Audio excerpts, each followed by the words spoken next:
to focus his grief by taking on a mammoth task. He challenged himself to run 160 kilometres in just 6 days through the Costa Rican jungle for the charity that supported him. Padraig arrived home on Sunday after completing the gruelling challenge, and he joins us now to tell us more about it. Morning.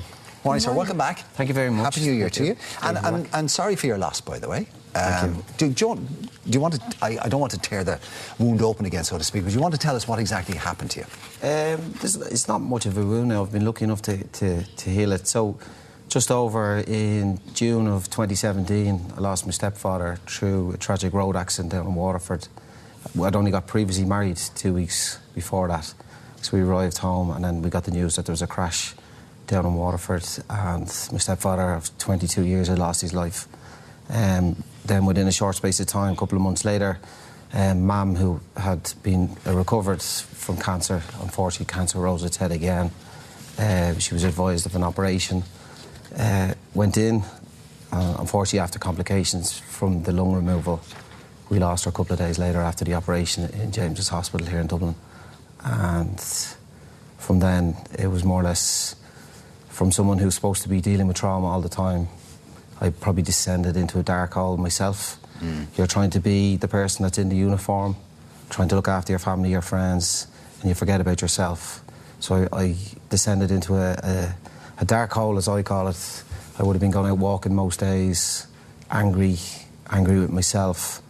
And then it was more or less then, at that time, a friend just out of nowhere sent me a link to this amazing challenge down in the jungles of Costa Rica.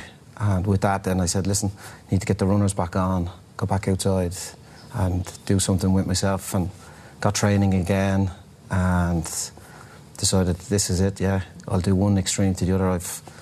I like to do something different instead of just going out and running. So I just made it that it be it. And I was hoping at the time that the experience that I had through losing Mum and Ollie, that I would have been able to bring myself out of that dark place that I had fallen into. That look, I'm lucky I don't suffer from anything, mental illnesses or anything like that, but I can see how someone can slip down that dark road, and running or walking the dogs is what gives me peace.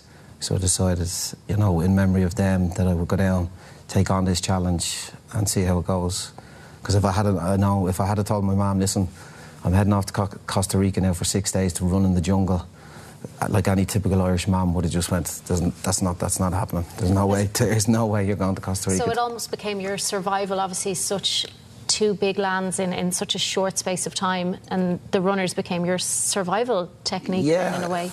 I found myself going into work with cases that were expected to be the ones that are there for other people. You were doing what you had to do, but you were switching off, you were forgetting when you were coming out of the cases or going home, your mind was just blank. And I felt it wasn't there for my wife, wasn't there for the kids. I just felt, even though I was trying to help people and be strong, I wasn't helping myself. And you were a newlywed as well at that stage. Yeah, and it was unfortunate. We're like amazing wife, amazing relationship we have. It's just I wasn't there for her. So I decided, you know, this is what gives me...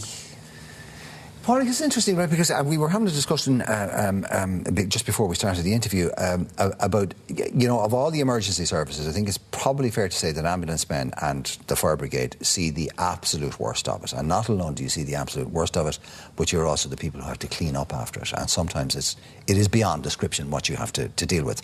But there are procedures in place to help you deal with that, you know, post-traumatic stress, etc., etc., etc.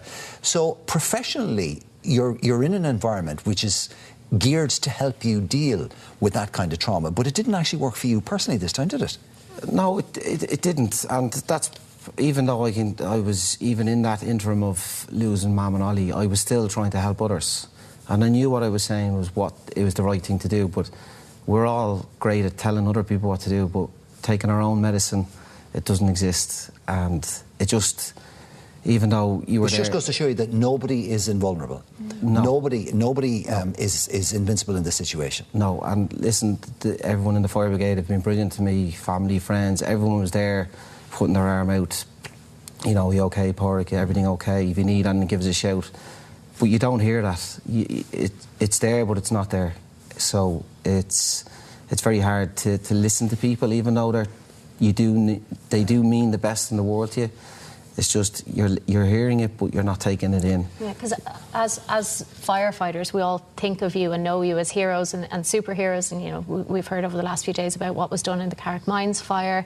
But you've been doing stuff outside of that hero job as well. This wasn't your first charity rodeo either. No, it's funny that you say that. Any of the guys in the emergency services, the guards, everyone, the ambulance drivers, everything, we still have to go home. And unfortunately, like, I have a young 8-year-old. He doesn't care that I'm a fireman. He has no interest in it. Unless I'm on FIFA 19 or I play an Xbox game, he doesn't want to know. Yeah. So you forget, you have these cases that you try not to bring home. Yeah. You can wash your uniform, you can clean everything that's there, but it's still there in the back of your head. So you go home and you try to forget that, and that's what I wasn't forgetting. Tell us about Costa Rica. Because, I mean, you know, we were saying, oh, Costa Rica is lovely, Caribbean, great sun and all the rest of it, but it's Costa Rican jungle. It's fabulous. People have been saying to me since I got, how was it? It was amazing.